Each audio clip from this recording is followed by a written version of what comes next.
I dislike music. I couldn't walk for like 6 months. I've never learned guitar. I play piano. When you charge less, you get like... Setting your price point too low can actually almost like diminish the quality of the product. Accountability is probably the biggest thing that I struggle with. In 2020, I was working 20-hour days. When I was working 20-hour days and I wasn't eating and I wasn't sleeping... So that success just happens naturally. One of the most important decisions that you'll ever make in your life is the woman you marry. You know, there's no job security. Job security is fake. Welcome to the Willpower Podcast.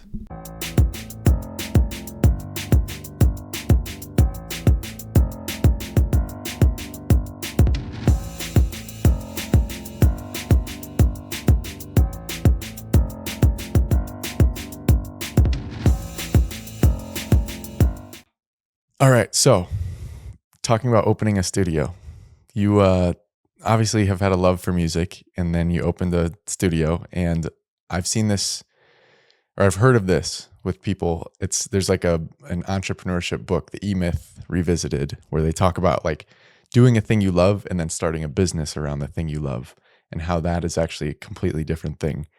So have you lost any of your love for music in the process of starting a business around it? I would say no off the top of my head, because the reason I went into this is because I love it.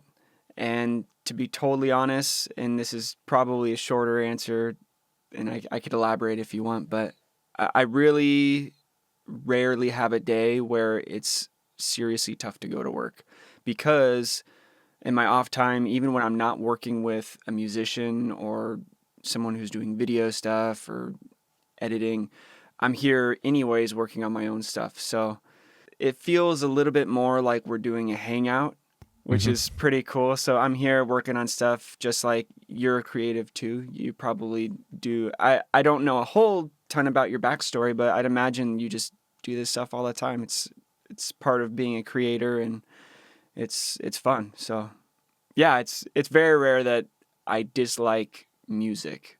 I will say, however, that the passion and intensity has become a little more sterile, if that makes sense. Like it's a little bit easier for me to treat it like, oh yeah, I'm at work, like time to be professional. And you have this bag of tricks that you develop over the years where, oh yeah, I can write a song in like 5 minutes, but as far as pulling from your passion, emotion, and stress that caused you to write that song in the first place, it's more just pulling out of something that I've written in my head 1,000 times because I've worked on 1,000 songs and with 1,000 artists. You know what I mean?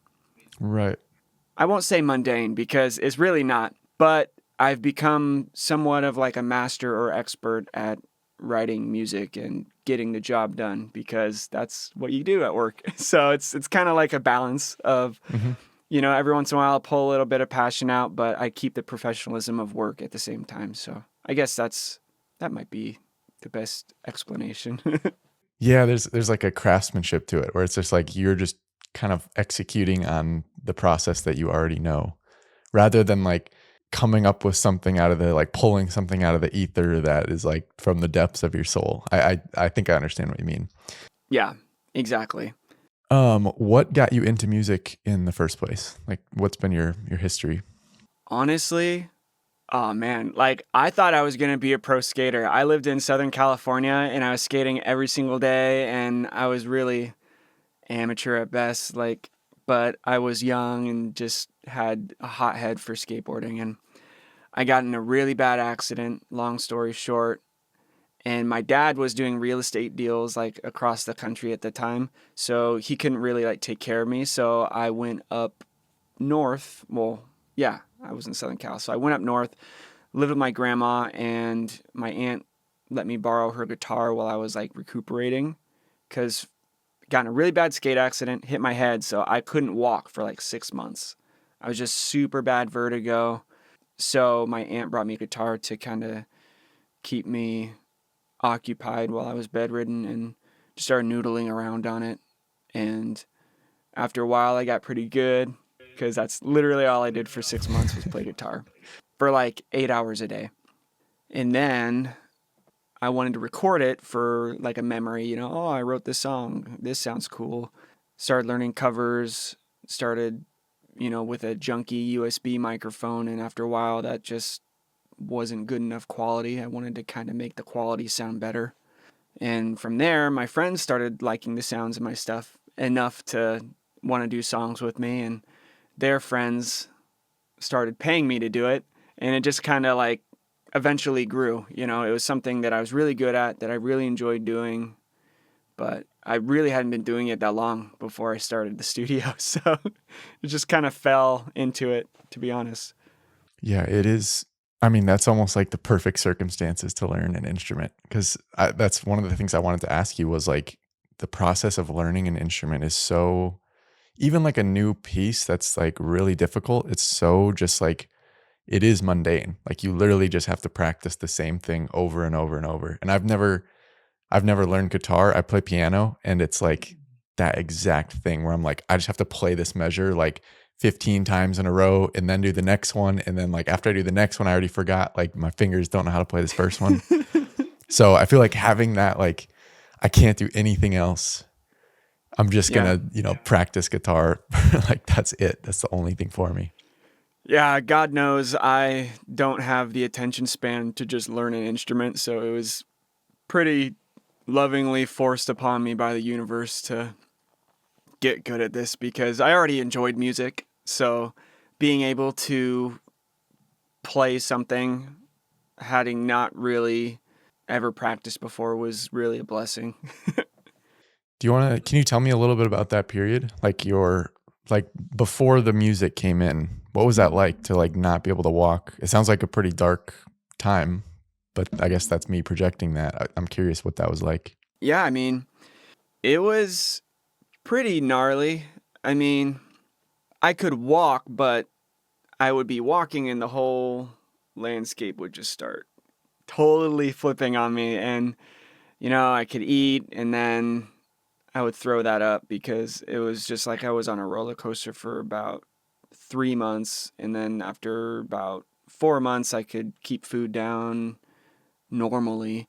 And, I was kind of up and about the house, but I was in like a totally new land. So it was like I knew nobody.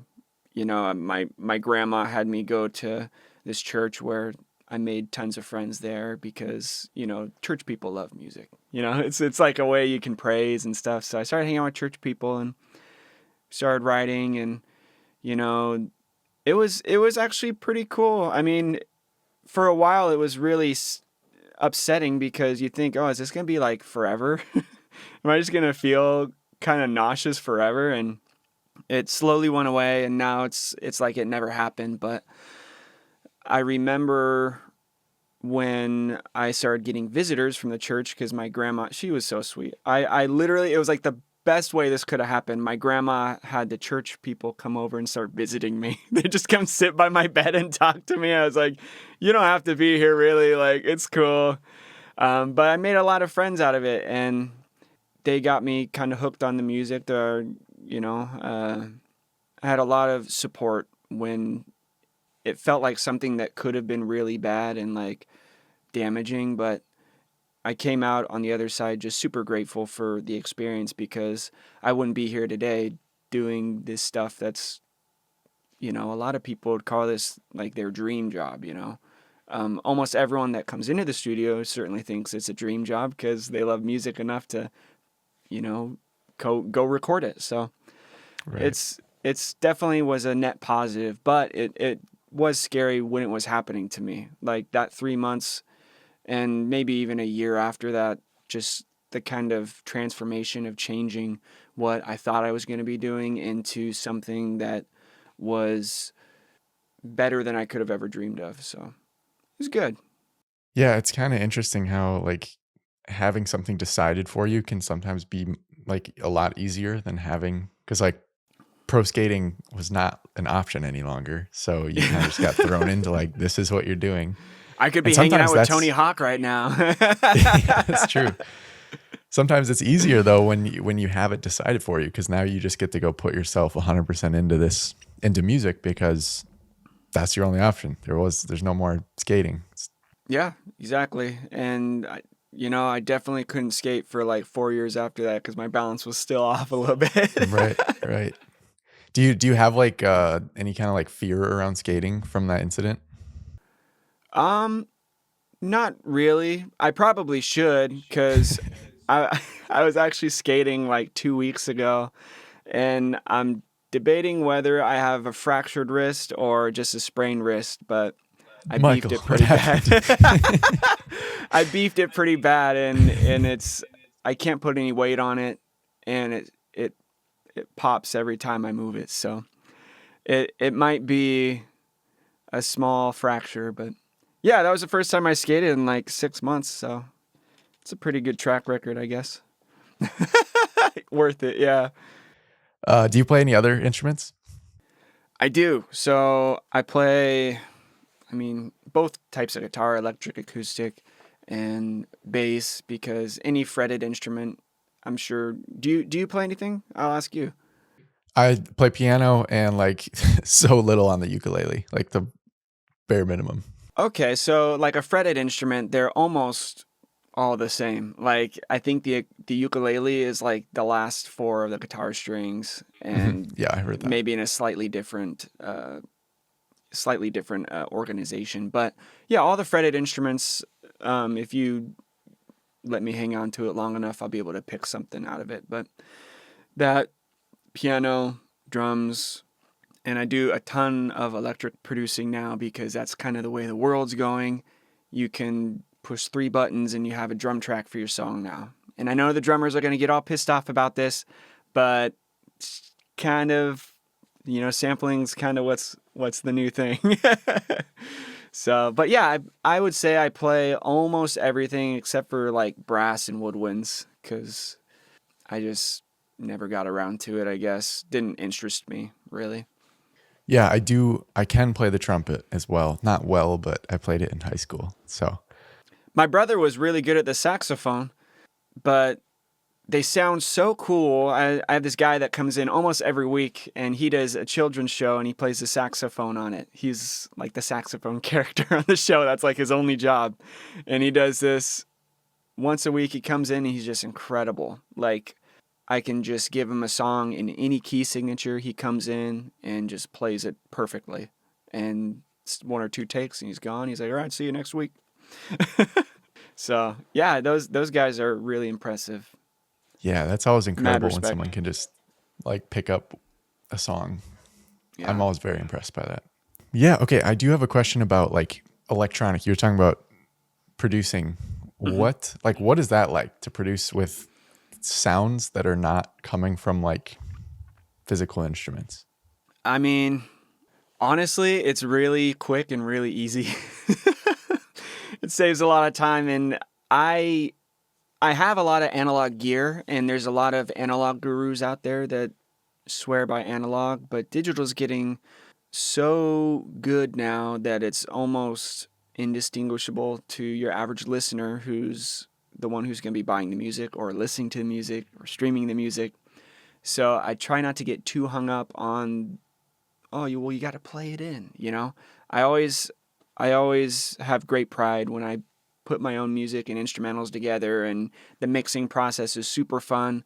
But when it comes to the business side of it, we talked a little bit about our balance of, getting it perfect and also running a business. But yeah, you have to run a business at the end of the day if you're going to make money. So within reason, I try to be as authentic as possible. But if there's someone who's come in and they've never played anything, but they still have a song in their heart that needs to get out, I want to help them with that. So with a couple of clicks, we put together a backing track, and then they can put their song together. So I think, and sorry for the long explanation, but it's obviously best to record in analog and record everything in yourself, really play the drums, really play the bass and guitar. But I would say with how things are going now, the digital aspect of things has made it possible for people that don't necessarily have the talent and skills to play an instrument still get their song heard by their friends and family. You're not just putting together the music, most of this is memories for people. It's like, when there's a wedding, you want to record it so you can look back on it later, and it's just a wonderful memory that you have. And I think digital is really helping people with that. Yeah, there's a number of people who I've come across who are like, yeah, I make music, but then they actually have like they don't play any instruments, and they have like no musical theory knowledge. And like that is pretty cool that you can just like go fiddle around and like actually make something that sounds good.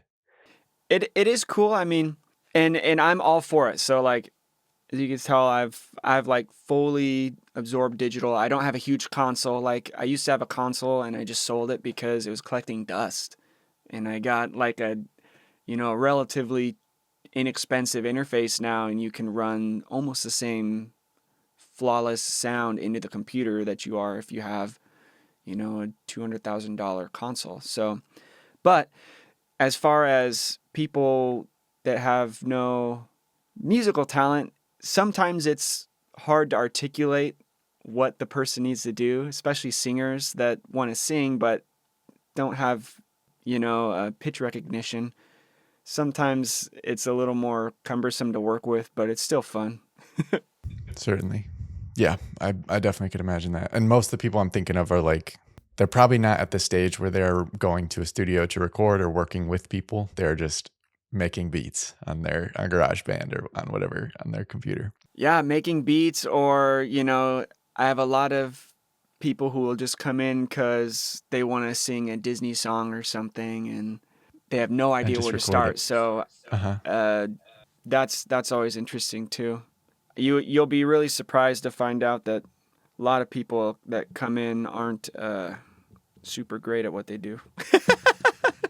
A lot of the big names. That's cool. So how many people would you say that are using your space are like not necessarily professional, but like professional or at least working professionally? Like they're in a band or they're trying to create music to put out, versus like what are other reasons people come in? That's a good question. I would say most of the people that come in, it's I don't want to say hobbyists, but I would say probably 50 to 55% of the people that come in are doing it as they just love music. It's a project they're putting out.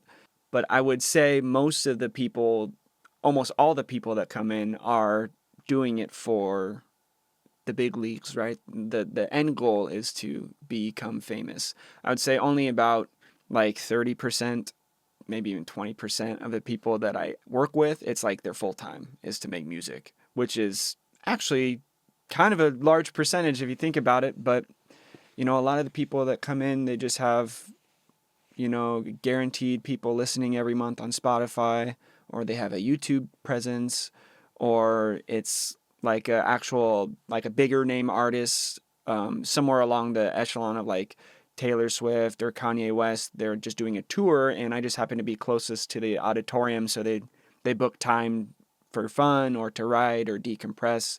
So typically the studios, sees a lot of kind of big names like that, where it's like interesting to see what people use studios for after a while. And then the other 30%, there's another percentage in there, and that's like audiobooks and commercials and dialogue replacement for movies that you would see on like Netflix or Hulu or something. Okay. So like just not even using it for music, just No. voice recording, that kind of stuff. Yeah. I did a audiobook last week, and I have an audiobook next week that I'm recording. So sometimes, you just sit there. Your job is just to sit there. You push record on the keyboard, and you just watch them through the little window, and I got to do that line again. Oh, I got to do that line again. And it's like that for like 8 to 12 hours straight, depending on how much longevity the author has or the person who's, saying the lines it has. But do you listen? Like, are you like taking in the book as you... Yeah. Yeah, it's cool. I mean, it's usually exciting stuff. So like the stuff that makes it to audiobook is usually pretty cool. Never had a steamy romance novel yet. I'm waiting for the day, but Yeah. typically it'll be like crime scene investigation stuff, or I actually did some anime last year, I did like a whole season of like secondary characters. So there's a whole ton of people just like, he's literally in the microphone, just like acting shocked and surprised. And the person who's speaking to him overseas is like, again, do it again. So it's pretty funny to see people get like super animated when they're doing the thing. And I can just see it in my mind when they're doing it. So it's pretty fun. That's cool. Just witnessing voice actors, basically. That's cool. Yeah, exactly. I had something else I was going to ask. I'm forgetting now. Go ahead. Oh, I was just going to talk a little bit more about it. It's no biggie. But yeah, I mean, it's cool. You get to see people in their element. And sometimes I get really excited to, maybe I could do something like this if this guy's doing it. And then other times I'm super humbled because I realize, I'm not that good at voice acting. Mm-hmm. But so it's cool. When big names people come through, like, do you see a difference in like how people are like, I could imagine if you were a small up and comer, it's like you got studio space, you need to like make the most of it and like record the whole time. Do you see a difference in how people like optimize their time in the studio? Oh yeah. So there was a couple, I won't say who, but there's a couple basketball players that played for the Kings that I used to record. And they would just come in to like literally write.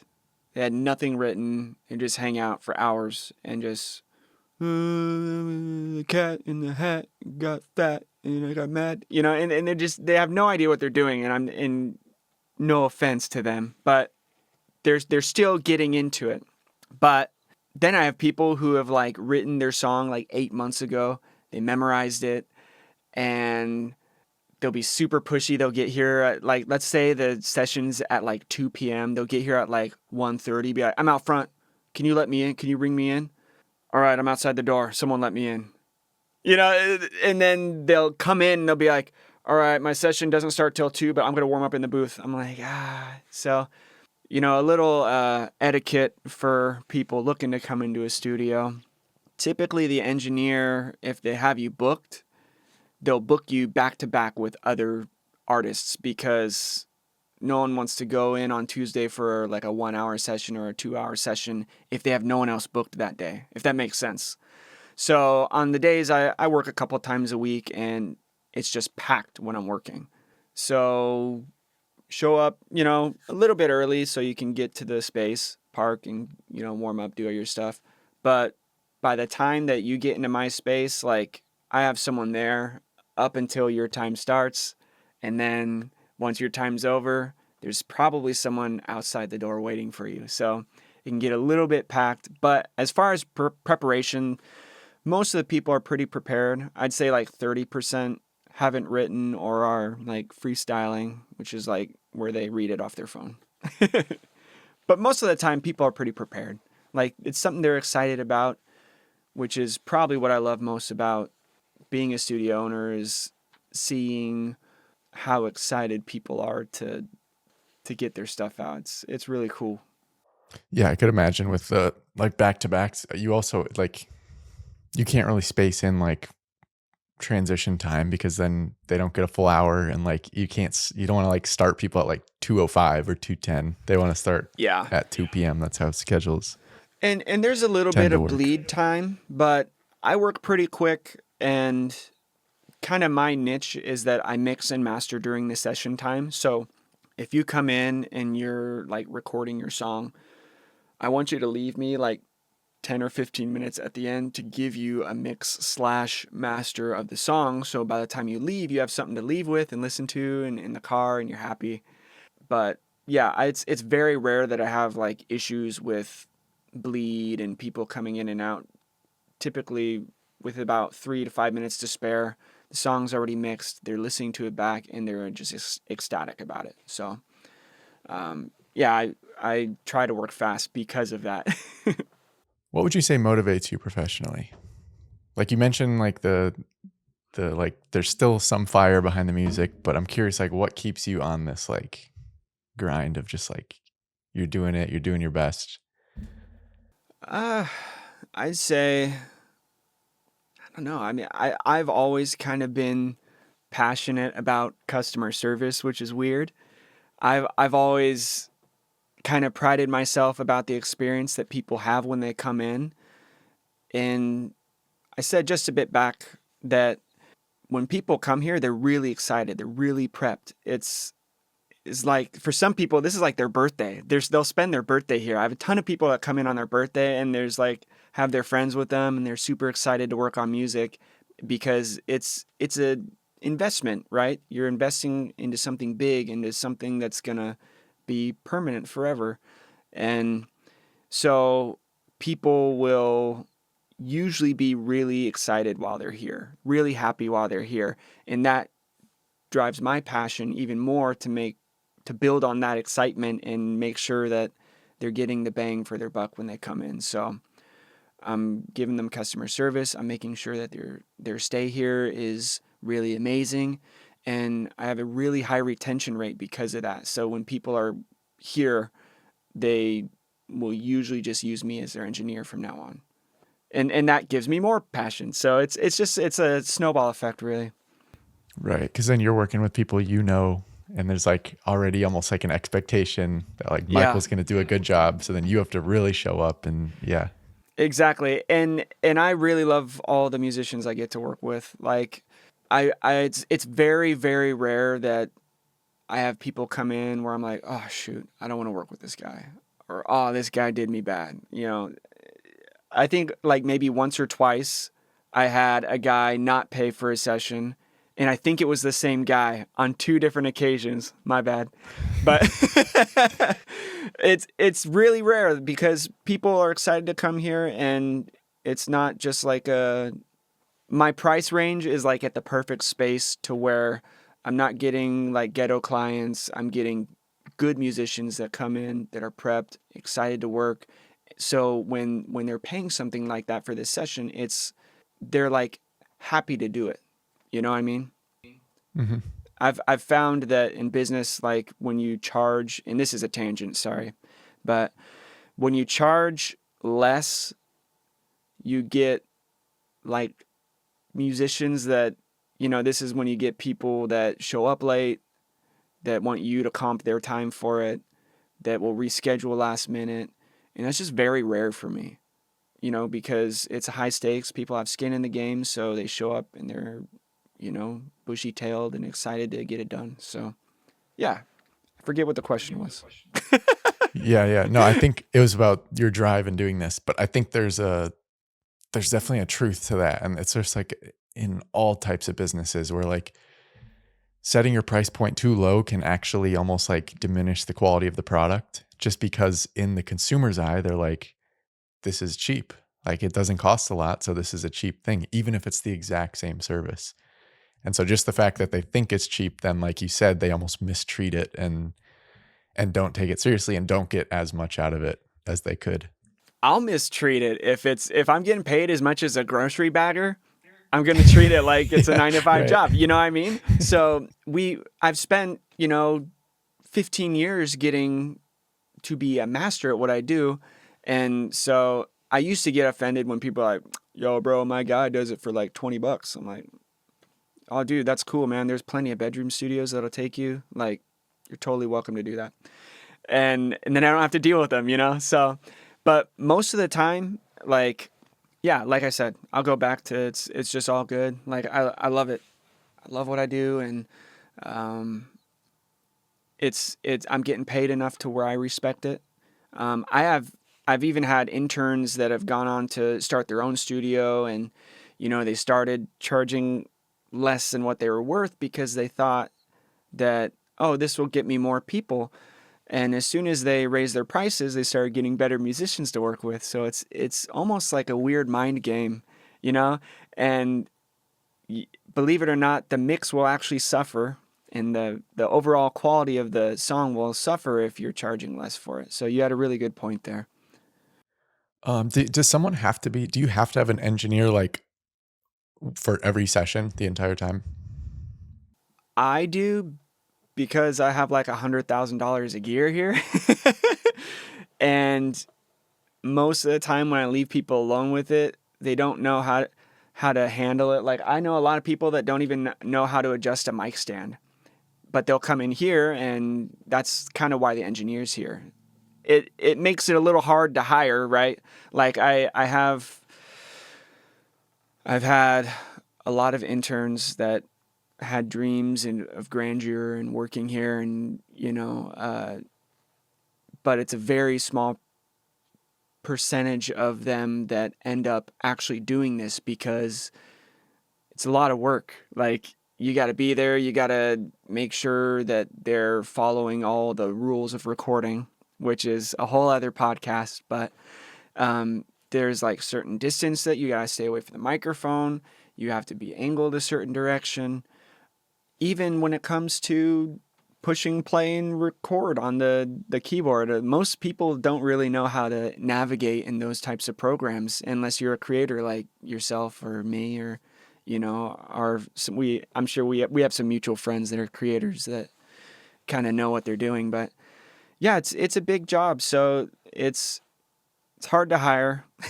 But I finally have a buddy of mine. I call him a buddy because we've been working together for so long, but he's kind of coming on board and he engineers now. So I don't have to be here at all the sessions, but he's here working. So the sessions do need to be manned because it's not that we don't trust people, but it is very delicate gear. As you know, your microphone's like a couple $100. Drop it one time and it might not work anymore. Yeah. And then also, like you mentioned, making sure that they're using it correctly just so that they get the most out of their time. Yeah. Yeah. And I've had a couple of people who are like, oh, I've been an engineer for like 30 years and I know exactly what I'm doing and I make $1 million per track. Can you rent the studio to me for like $20 and you don't have to be there and just like, you won't even notice? If I gotta go and like unlock the studio with my key and like let someone in, it's the opportunity cost just far outweighs me being there and working with an artist. Right. I mean, and I'm not trying to be, not working with people, but I just, it's kind of it's a tough call. I know a couple of studios that do it that way, but they're a little more, I'll say, affordable. Yeah, I think I'm curious. Is there something with the accountability as well? Because I know with like doing this podcast, having accountability is huge for me. Where like I'm gonna stay on top of it because I have guests lined up. I have people expecting me to show up and talk to them. Is it similar? Yeah, when I book something on my calendar, I always show up.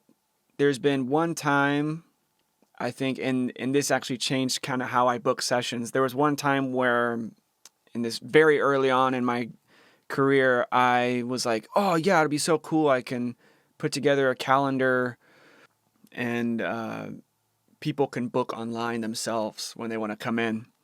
And I was open for 24 hours and someone booked a session. They showed up at like 3 a.m. and they were like calling me a bunch and I was fast asleep, right? So they were all pissed off and they gave me a bad review because I wasn't there at 3 a.m. So most of the time I show up to the sessions, and that accountability is there because people can book online, but I always make sure that they're checking in with me. So, it's not just like you book online and show up to the studio because most of the time the studio is being utilized for something. Yeah, I definitely know it's huge to have that because I have a number of things I work on, alongside the podcast, just completely separate things. And it's a lot easier when there's like at least someone else involved who I can then I have that okay, I need to show up for this person. Like they're expecting this. Whereas having no one, just working completely solo there's none of that.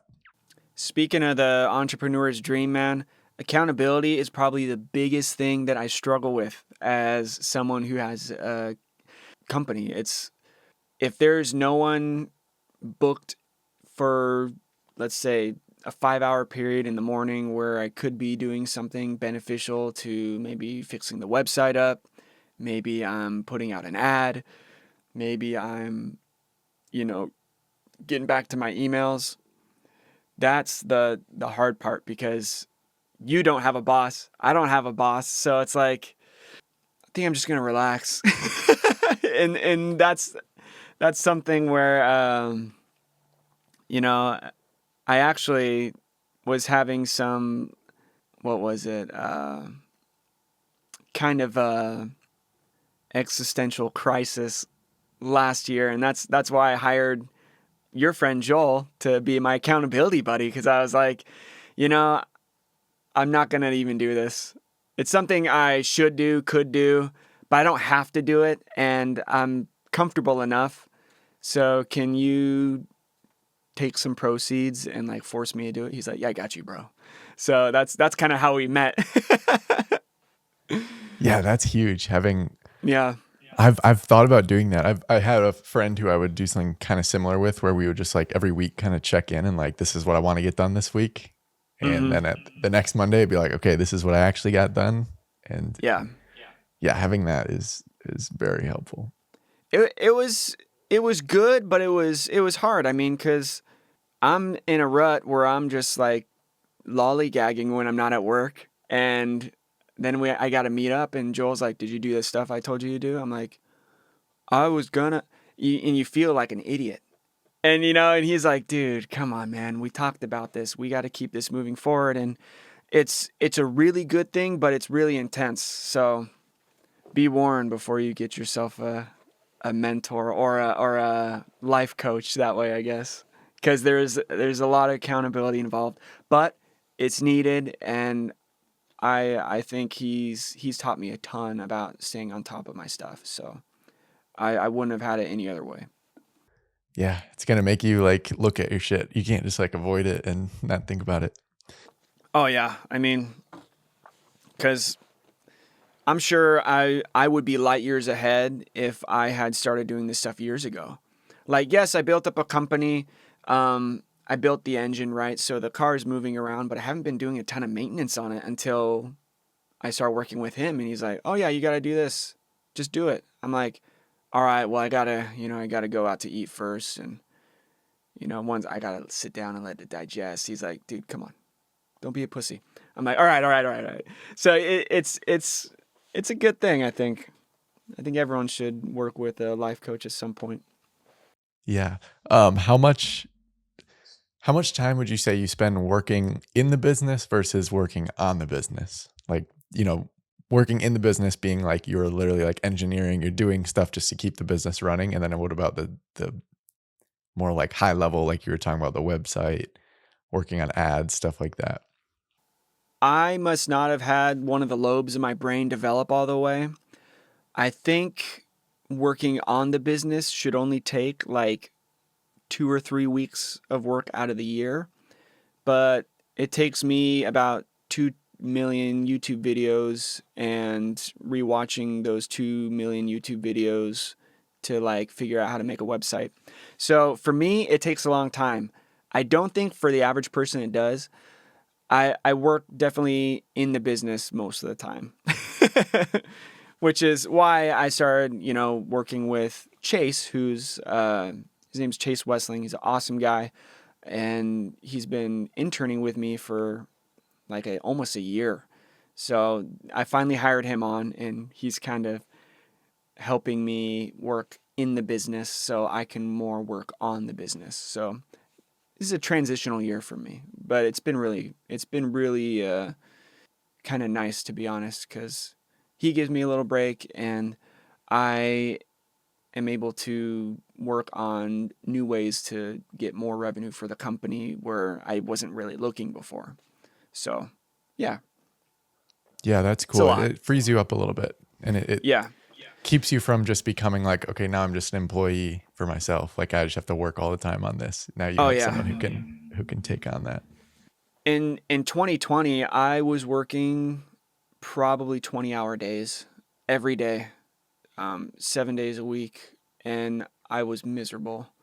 I was like, "Oh yeah, it's my first six-figure year." I was like so excited because I was like finally making like the amount of money that I felt like the company could make, but I was like winded, exhausted.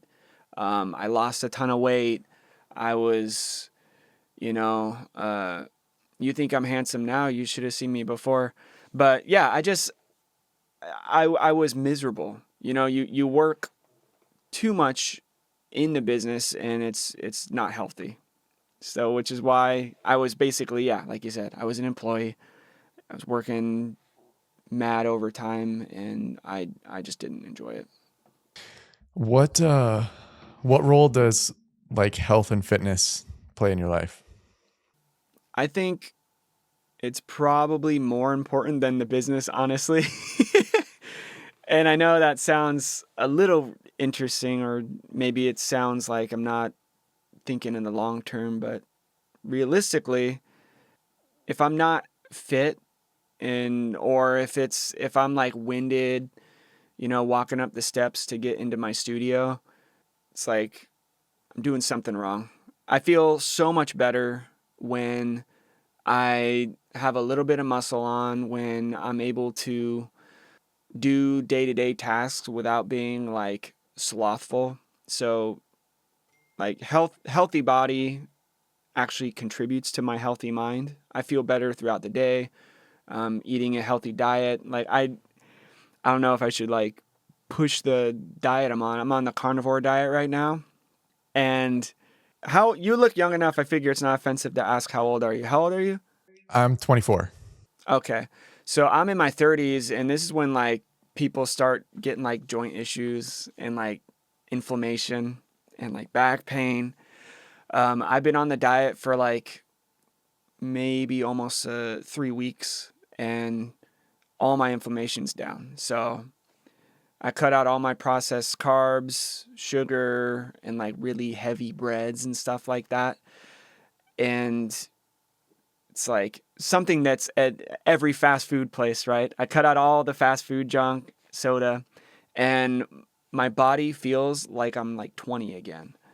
And to be honest, I mean, I think maybe I was getting early onset old people syndrome because I was eating so crappy and I was just ordering in and I was just working and like, oh yeah, this is cool. Like it's convenient. I'm doing this.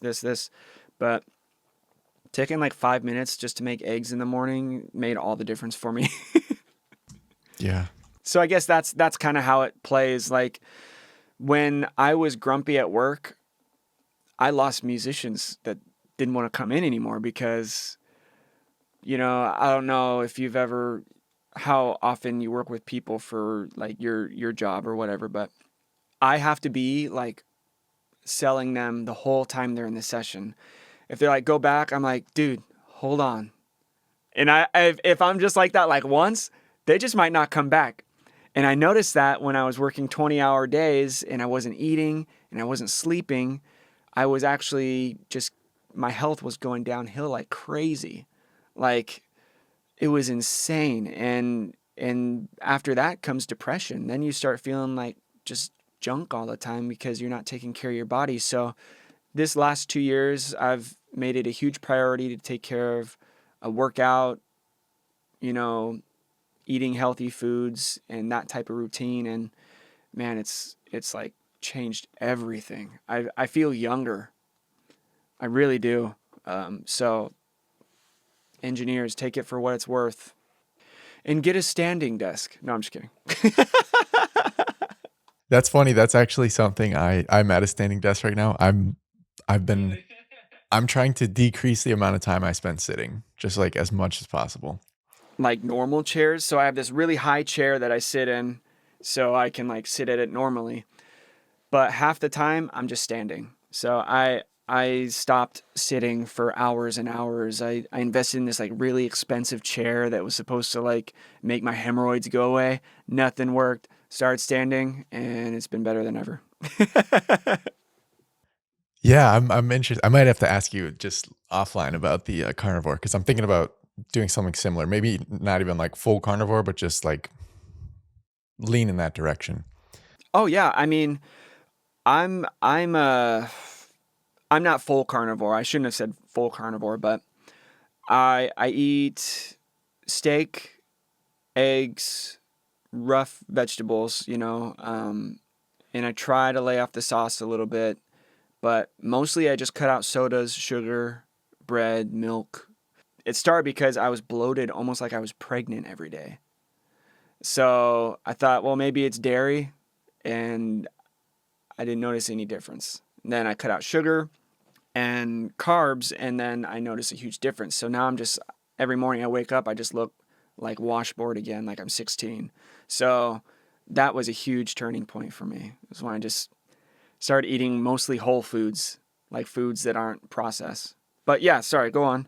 I had one similar moment of like clarity where I had a weekend where me and my girlfriend got like pizza one day. I ate it like I had like pizza and Taco Bell in the same day and just ate like a bunch of just crap. And the next day I felt like I had gone through like a crazy workout. Like my joints were sore, my muscles were sore. I just felt sore and You I feel like didn't you're work out. 90. Yeah, It feels like crap. it That's was horrible. inflammation from a diet. Yep. And so I was like, that's what happens. If I want to eat like shit, I'm going to feel like this. And so that was like almost a really good connection to make where I just like was like, it's like a switch was flipped where I was like, okay, I probably don't want to do that too often. Yeah, I mean, I didn't even know what it was. I was having issues for like 6 years, dude. Uh, and I went to all the bone doctors, and they were all checking out my muscles, and because my muscles were so stiff that like, dude, oh crap, like I would just lock up at night. And I remember I couldn't even like sleep on my mattress. I spent like $7,000 on all types of different mattresses to try to find something that maybe I have like early onset rheumatoid arthritis. Maybe I have this, maybe, oh crap, dude, like, why did this happen to me? I was so stressed out, and I realized I was eating a Big Mac for like 2 out of 3 meals of the day.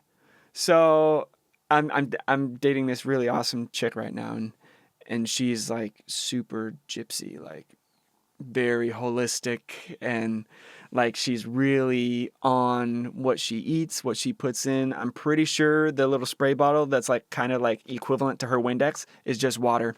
But like she's really into what she puts in her body and what chemicals are around her. And she's been bugging me about my diet for like 3 months. And I finally changed it, and I was like, whoa, this is crazy. And it's literally like a new body for me, dude. So it's a diet, man. It's what you put in your body. All the bone issues, and like, man, I have this kind of like tweak. Man, my neck hurts so bad. Oh my, people, I tore my meniscus back in '87. It's just never been the same since then. It's like, I think that stuff goes away if your diet is just a clean diet. Like, all my injuries went away. So it's a real serious thing, man. I mean, I encourage everybody to stop with the processed sugars and stuff. Just skip dessert. It's uncomfortable for a while, but Get some awareness around what you're eating. I think a lot of people are just like you said, just eating, 2 Big Macs a day and not really realizing it, or their equivalent of 2 Big Macs, whatever that could be. well, it's easier, bro. It's just right in the drive-through, and I will agree there is an opportunity cost that you save when you eat out. Um, like if you're trying to just come up with like a quick alternative, I would go to Jack's Urban Eats. Like what I did, you have a Jack's in Mexico? No, we don't Probably have not. that. But they'll give you like a side of steak and like Brussels sprouts. It's like $7.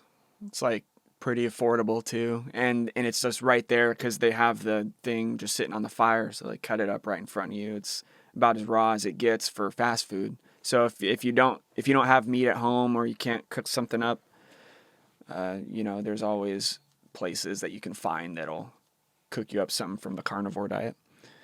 Right. Or like Chipotle is pretty, just get a bowl. Yeah, get a And bowl. like if you And if want to if cut the rice rice out, don't do rice. Yeah. Yeah, if the rice is messing with you, cut that out. But yeah, there's ways to get around it if you want to be like seriously, safe with how you do stuff. But yeah, Yeah. And then there's also like, it's important to note there are levels to like how bad things are. Like if you're eating McDonald's, moving to like even a rice bowl at Chipotle is going to be like, a huge improvement. So exactly. it's like make the little changes now, and you don't have to be perfect just to like get a lot better. Yeah, they're saying like I think it's French fries and the potato chips are like some of the worst things you can eat as far as like the types of oil and chemicals they have in it. Like as far as human consumption, it's like Right. not good to eat that. One other thing I picked out when you were talking about fitness, I think like Yeah. energy levels are so huge. Like being fit versus, being just not doing anything for your body, it can be night and day when it comes to energy levels. Like I've had periods where I just don't do a lot of moving. And then when I'm trying to work, I have zero energy. And like you said, I'm like slothful and sluggish and just like lethargic. I had someone on the podcast like months ago, early on when I was just starting, and he was talking about how he always has energy. And it's because he like runs every day or he does yoga or he works out and he's just like always moving his body and keeping himself alert. And that translates into work where he's just constantly on, like he's always ready to go. So I think being healthy and then also the mind and having energy are very intertwined. Oh, absolutely. I mean, believe it or not, I'm on one of my like sloth kicks, to be honest. Like I'm only working out like maybe 2 times, 3 times a week where I'm like actually lifting weights or, taking care of my body. But last year I was doing really good. I was probably doing overkill because I was going for bulking and cutting, and I I looked really good, but I was going to the gym for like almost 3 hours a day, working like every part of my body out, and it's a lot of time. If you don't have a ton of time, you can still look fit and feel really good just by going, like 3 times a week. But you got to get moving. Like cardio is really important, and as long as you're working out, you have more energy. When I take days off, or if I'm just like, because I don't have to take a shower and then I don't have to change my clothes and I don't have my gym bag with me right now, and you justify all these things where on those days I have less energy, I have more brain fog, and I get less done actually. So there's something to be said about moving around, getting your energy excited, and training your body to be just, I'll say unbeatable. I'm using intense adjectives, but it helps to work out. On this kick this week I just started, I'm trying to hit like 15,000 steps a day, which is like not crazy hard to do. Like you just walk a lot, Yeah. but it's you have to put effort in. Like you're not going to accidentally walk 15,000 steps. Yeah. But I found ways to tie in like today I brought my book to the gym and then after my workout I just walked on the treadmill and read. So I like was able to kind of like tie in something else. So there's definitely ways to just stay more active while also supporting the current things that you're doing. Oh Or yeah. like go for a walk while you're talking with a friend on the phone or having a business call or whatever else, listening to a podcast that you have been wanting to listen to. Like just there's ways to stay active while working within the confines of your current life. Oh yeah. I mean, I do audiobooks myself, so like I'm really into self-improvement. I've never read like a real book, I think ever in my life, unless it's like here's how to, change your life in 5 days or whatever it is. Anything that's gonna get me like pumped to get up, go to the gym, and get some work done. I love those types of books, so I'm always on those. Let me know if you have any recommendations for those, because I'm about to finish up a new book. Okay, let's actually talk about that. What are like your top book recommendations if you had to pick a couple? My favorite book ever is called Being Happy by Andrew Matthews, and he's an Australian author. And funny enough, I've read it so many times that I kind of started looking into the author and like the lore behind the book. It's really just about how to create positive habits in your life, how to do the things that you don't want to do in your life, and how to view life. I think a lot of people know what they should be doing, right? And we know what good habits are, but it's really easy, especially when things aren't going exactly the way that we want externally, to have a really negative view on it. And as far as how I feel about how my life's going, this book just changed my whole world. So much so that I actually hit up the author of the book. I was like, hey, I listen to a ton of audiobooks. I'd love to record Being Happy. I noticed it's not on audiobook. And this was on the back of his book in like 1980 that he wrote. He had like a way to get a hold of him. So I reached out to that address and he actually sent me an email. Crazy. So he agreed to work with me to get the audiobook done. So his name's Andrew Matthews and the book's called Being Happy. And it seems simplistic, like he draws cartoons in it. It's like the pages are short, it's really matter of fact, it's really to the point, but he kind of uses humor to conquer the whole no BS version of, this is really how you should view your life. And this is really how to, these are some of the habits that are going to change everything for you. So he's helped millions of people. He's relatively famous in Australia. Yeah, that's incredible that you just reached out to the I know, address right? on the book. Because this is like I have it pulled up. It's like 2.5 million copies sold. Like that's not a small amount of copies.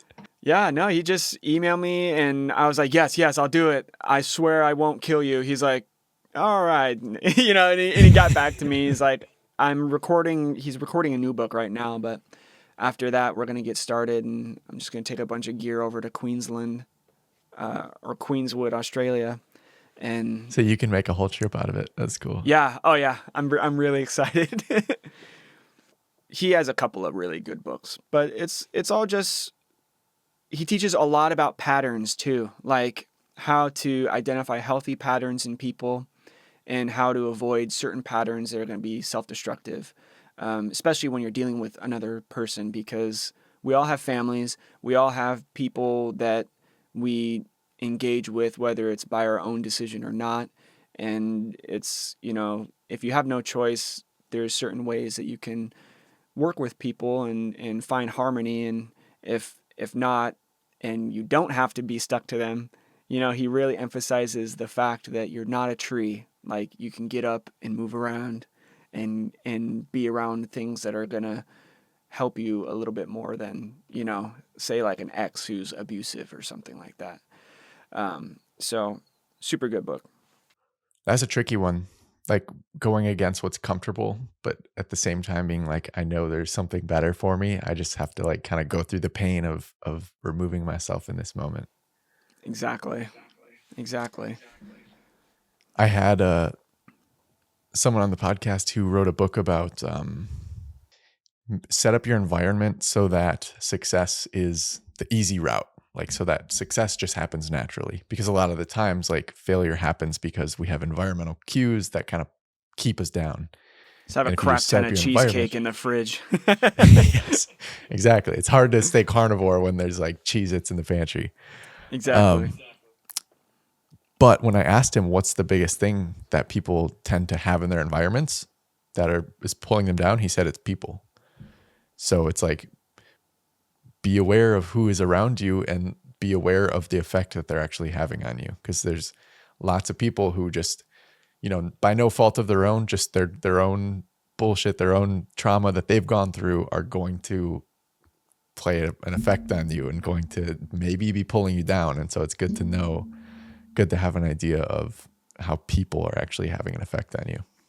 Oh yeah. I mean, I'm sure every Instagram short you've ever seen about those, the Cobra University and those big guys, they talk a lot about one of the most important decisions that you'll ever make in your life is the woman you marry, Mm-hmm.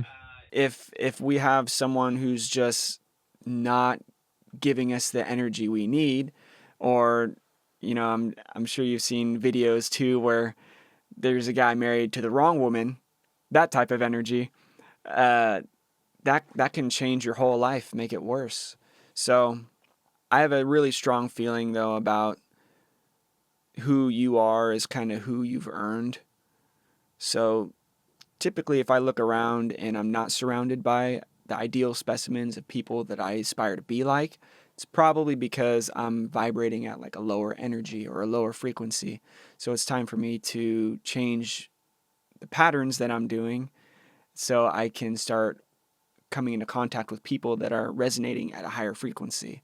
And it's usually pretty quick that starts happening. So it's a cool universe we have. We're able to kind of change our circumstances pretty quickly once we get uncomfortable enough. Yeah. Yeah. And I think what you're hinting at is very important, which is that this is not an excuse to blame other people for where you are at. To be like, oh, it's because my dad, like he's always, being negative to me. That's why I'm pushed down. Or my girlfriend is, being mean to me or not supporting me. Like, it's not to get into a victim mindset where you're like, oh, it's just the people around me. Like, you still have agency. It's still your job to set yourself up right. And like you said, get into a higher state of being where you do kind of naturally surround yourself with those people. Couldn't have said it better myself, man. All right, Michael, what is something you're currently struggling with? Honestly, I think going back to accountability. Remember, we talked a little bit about self-accountability when you're in, a business. And the reason I went into music is because I was pretty unruly to begin with. As a kid, I was a punk teenager, and, I was never going to do something that was like a normal office job or something that, had high risks. So I was like, let me aim low, which is what I thought at the time, but I never thought it would have gotten as big as it is. And that comes with a lot of responsibility. So now you have this kind of punk teenager on the outside who's trying to like put this, it's a company. So I'm working a company without having ever learned how to do it, which I'm sure is probably similar to your case and other people. But yeah, it's bigger than I ever thought it could have been. So very blessed, but there's a lot of work to be done.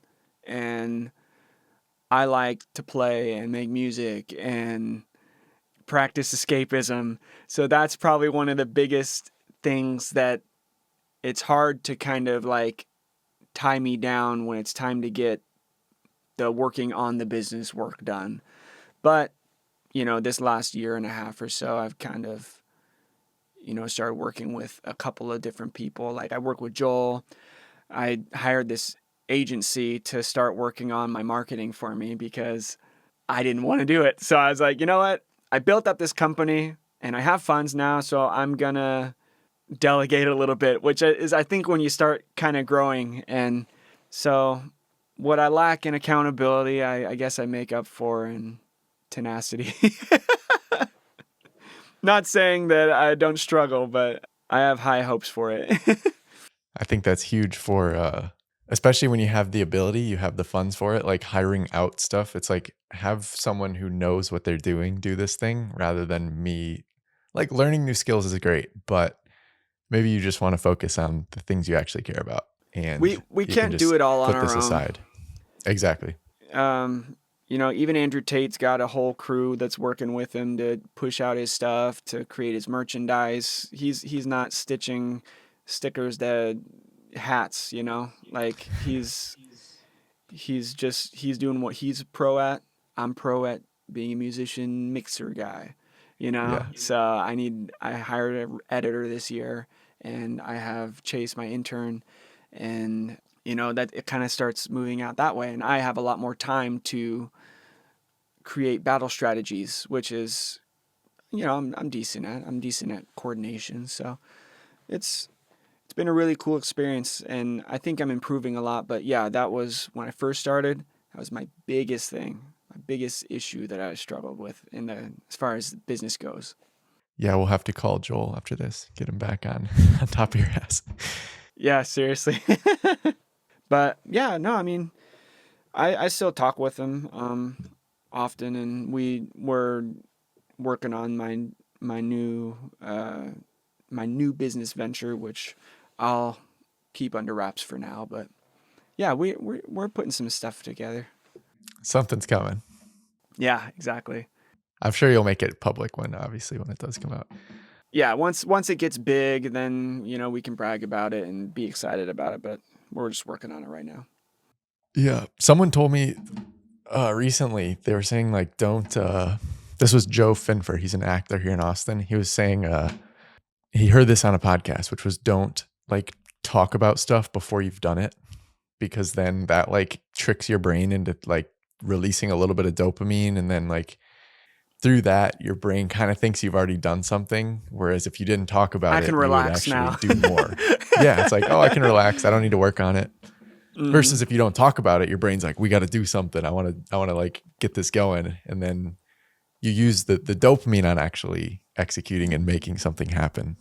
Mm-hmm. What does your dream life look like? Honestly, I'm kind of living it right now.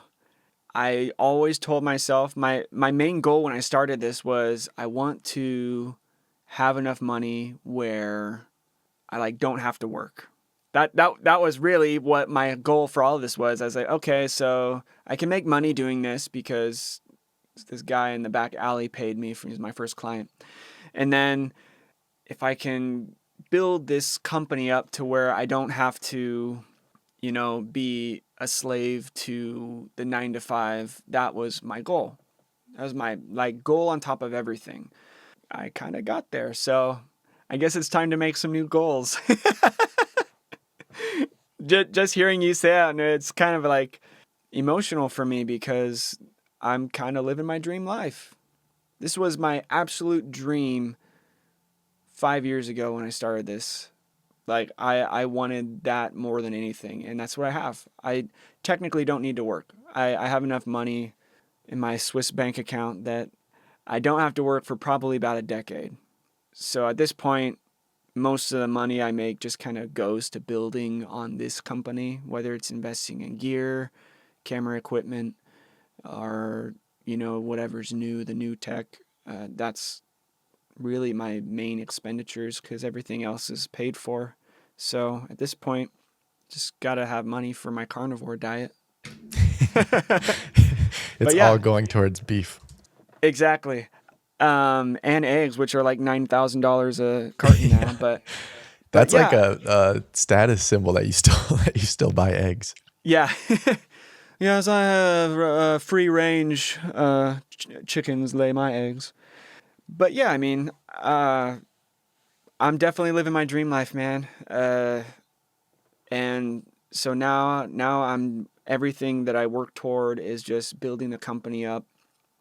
And there's big boombastic months and there's quiet months, and which as an entrepreneur, it's like that's kind of part of the gig. But once I got my safety net secure financially in my life, I was like, cool, now I can do what I want to do.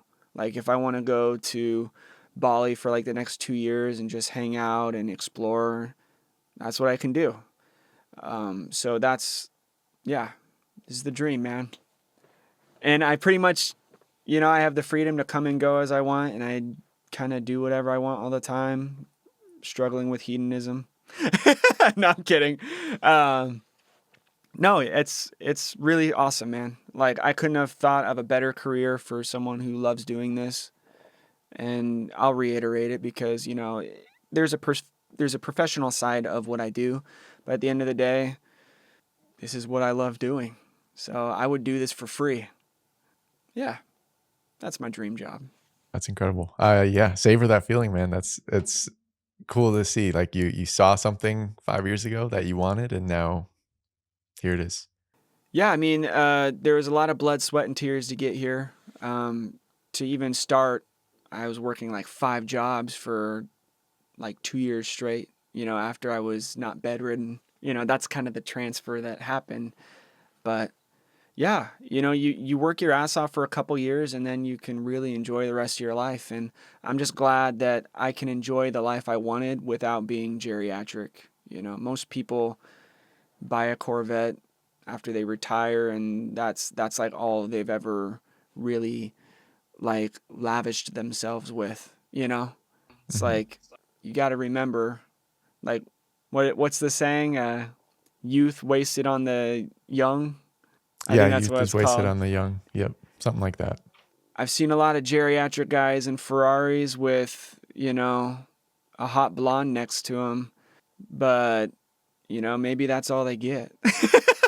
Yeah, it's almost like that this isn't to say like a Ferrari is the symbol of like happiness or doing, but it's like that was the first decision that they made for themselves, was getting Yeah. that Ferrari. Yeah. They And spent it's years like, just, yeah. at that point, your dick doesn't even work anymore. So what was that all for? It's like you did it to achieve status, and I'd rather enjoy my life while I'm young. If I want the feeling of riding in a Ferrari, I could rent one for like $200, and like that's cool. But yeah, I think while you're young, prioritize. If you want to travel, and if you want to do stuff that you enjoy, do it, because you're only going to be a little uglier and fatter next year. So I know that sounds dismal. I actually feel younger than I felt when I was 26 right now. And that was the carnivore diet. Yeah, it's carnivore. Trademark So pending. But yeah. eat a lot of meat, and Yeah. savor your time where you're young. Take advantage of it. Exactly. And, I would say work your ass off like crazy, but not too hard. Like, because I think when we see all this stuff on Instagram about like, you should be doing 2,000 push-ups a day, you need to find a fine line and a balance that works for you. And Yeah. I think if you just it's a lot about energies too. I don't know how metaphysical you are. Go get into it. I was really shocked when I finally created an intention. I like barely just lifted my finger in the direction I wanted to go, and the universe bent over backwards to make it happen. I'm not any smarter than any other engineer. I'm actually not much more talented than any other engineer, but I lovingly sought after what I wanted to do, and like the universe just like broke through all the barriers that were standing in my way. So, do I deserve this? Did I really earn it? Probably not, but that just shows you how abundant our universe is, right? Kind of just, we get to decide what we want as these avatars while we're here. And, you might as well go after what you want, because, you could fail doing something you don't want, and that would suck. Yeah, it's like you can stumble your way through a 40-year career and like, just follow a job path, but you don't stumble across like owning your own business and building it up and getting to a point where you can support yourself for the rest of your life. Like that doesn't happen by chance. That happens because you consciously wanted that to happen. Exactly. And, there's no job security. Job security is fake. Look at the girl I'm dating works for the government, and she's like, oh crap, like Elon Musk is getting rid of all the departments that don't do anything. And I was like, well, let's cross our fingers for you. And she works real hard. Her department probably won't get touched, but there's a lot of government jobs where, I know that's a hot topic right now, but there's a lot of job security that's just fallen through on even the government jobs, which are supposed to be super secure. So there's never any job security. There's always the chance of failure in life. So you might as well fail doing something you love. Awesome. Let's end on that. Michael Cox, thank you for coming on. Can you tell everybody where they can find out more about you, keep up with you, etc.? Yeah, I mean, on Instagram, it's Uprise Recording. Uprise Recording. All right. Uprise Recording on Instagram. And that's probably where most of my stuff is shared. But yeah, upriserecording.com too, if you want to book a session with me, or if you have a song that needs to be mixed, or if you just have a song in your heart that you're trying to release to the world. We help you with all that, regardless of how far you've been on your musical journey. Even if you can't sing, right?